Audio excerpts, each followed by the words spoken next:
So, Black Adam is now out globally. It's the 21st of October. Now, I did not watch this movie early, although I was offered the opportunity to watch it at a press screener in London. But the reason I turned it down was because it was offered to me after the embargo lifted. So I didn't really see the point in going all the way to London to a press screener to watch a movie when the review embargo is already lifted. But thank you very much, Warner Bros. UK. So we watched it today in England. So the critics, although technically I am a critic, you're all taking big L's, like huge L's. This movie, if you went by the Rotten Tomatoes score, 45%, and according to the audience, 89%. The critics are taking a big fat L to the point where after I watched the movie, I do really like it. Now, don't get me wrong, this movie has a lot of issues, but somewhat, it is better than most Marvel Phase 4 movies. Yes, better than most Marvel Phase 4 movies. I feel like if this was a Marvel movie, the critic score would be like on a 70 or 80. I just feel like the critics are always harsh. This is better than the Suicide Squad movie. This is better than Birds of Prey. This is one of DC's best movies in years. Yes, I said it. One of DC's best movies in years. So, yo, what is freaking good, YouTube? Warstu here. If you are new around, make sure to subscribe to never miss any of the Marvel, DC, pop culture based content that we do on a daily basis. If you could subscribe to the channel, turn notifications on, let me know. Did you like Black Adam? Do not listen to the critics because the only review that matters is your actual own review. But if you were to actually look at the critic score and go through some of the critic reactions, it doesn't even line up with this movie. Is it perfect? No. But have you seen the most recent Marvel movies? Thor: Love and Thunder? Miss. Multiverse of Madness, decent. Black Widow, miss. Shang-Chi, miss. Eternals, miss. I don't understand why critics always have to compare this movie to a Marvel movie. Sure, you can compare this to other DC movies, and I think this is a better origin story than most DC movies. I put it, it's better than Shazam, it's better than Aquaman, it's better than Wonder Woman 2, it's better than a lot of DC movies, but it's not perfect. No one here is saying it's perfect. And also, if you could, check us out on Instagram at Warstu to see the beautiful face behind the beautiful voice. And also check us out on Twitter at WarstuJ. Right, let's get into this. So, overall, from a narrative point of view, this story is a basic origin story. But we get the origin story of Teth Adam, a.k.a. Black Adam. We get the origin story of his son dying. And what is interesting about this movie is the origin story isn't told in the correct way until the end of the movie where we find out the actual origin. So it's not a basic origin movie. There are glimpses of greatness in this. Although I do think this movie would have done better if it came out alongside Shazam like 3-4 years ago. If this movie came out in 2017, it would have been better. I'm not saying there's anything wrong with it coming out because obviously we do see the intergang and we do see modern technology. It's just, I know The Rock's been trying to get this movie made for 15 years, but it would have done better 5 years ago. And let's not hope we don't have to wait another 10 years for the sequel because we've got to see more of Black Adam. So this movie lets us know multiple times that Black Adam has been gone for 5,000 years. It also lets us know that the Justice Society of America have been around in the DCEU for a long time, as Dr. Fate and Hawkman have some chemistry. They are really good together on screen, and they've obviously had lots of other adventures. As we know, Dr. Fate came around before Doctor Strange, although a lot of MCU fanboys are like, oh, no, my God, Dr. Fate's copying Doctor Strange. Really, it's the other way. Now, Dr. Fate can obviously see into the future, and he keeps seeing destruction throughout. He keeps seeing destruction throughout. Now, what I like it is they could have shown more of the Council of Wizards and the whole kind of, you know, you're the bad champion, we lock you away, although they do primarily show you that.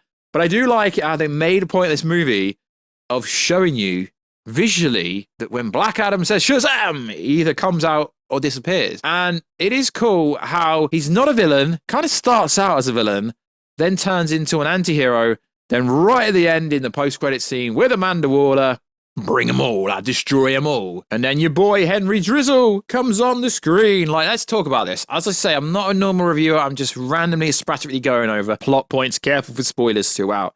So Henry Cavill Superman is in post-credit scene. No one's scared. The world for ages. Black Adam, we need to talk. Now, I'm a massive Henry Cavill fan, but I'm very disappointed by this scene. Obviously, I've known about this scene for quite a while now, as it's literally leaked like a month ago or so. But realistically, I feel like they wasted Henry Cavill's time because he's on the screen. Yeah, it got a massive pop in literally every cinema around the world. Even The Rock himself has kind of teased and reposted on his Twitter reaction of people seeing Henry Cavill. That's because we have, like Catan in this movie, were oppressed by the Intergang and by the slaves 5,000 years ago. We, the DC fans, have been oppressed of lack of Superman, Shazam, a faceless cameo, Peacemaker, Silhouette Superman. We've been oppressed of Superman for such a long time.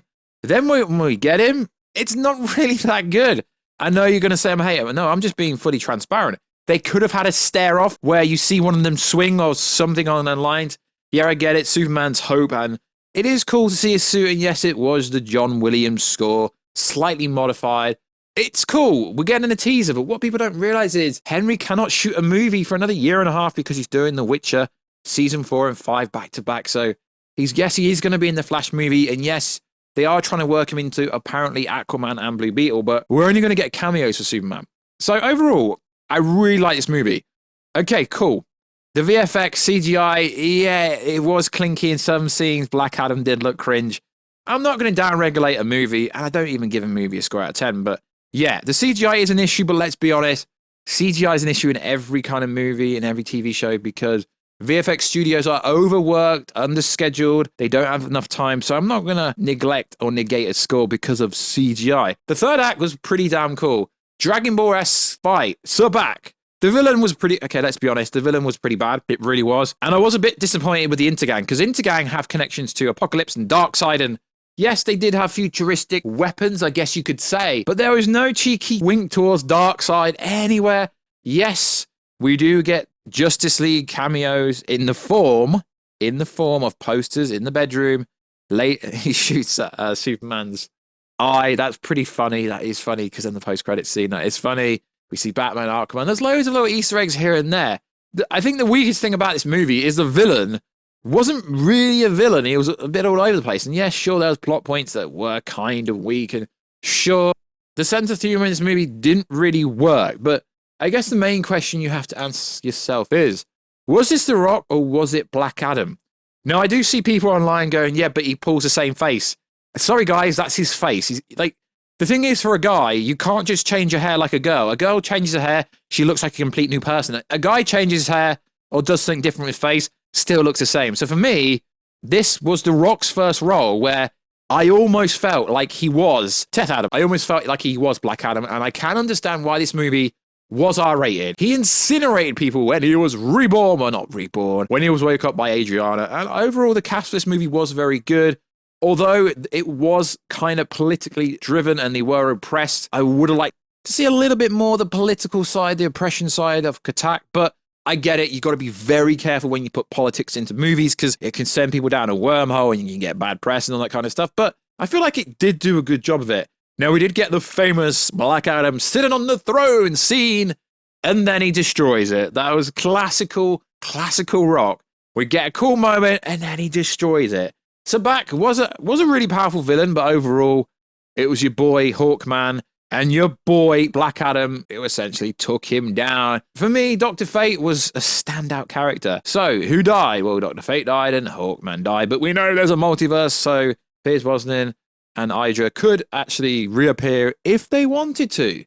Now, obviously, I've not given spoiler warnings, but there are some deaths in this movie, obviously. Sabak, the main villain, died, although he wasn't really much of a villain.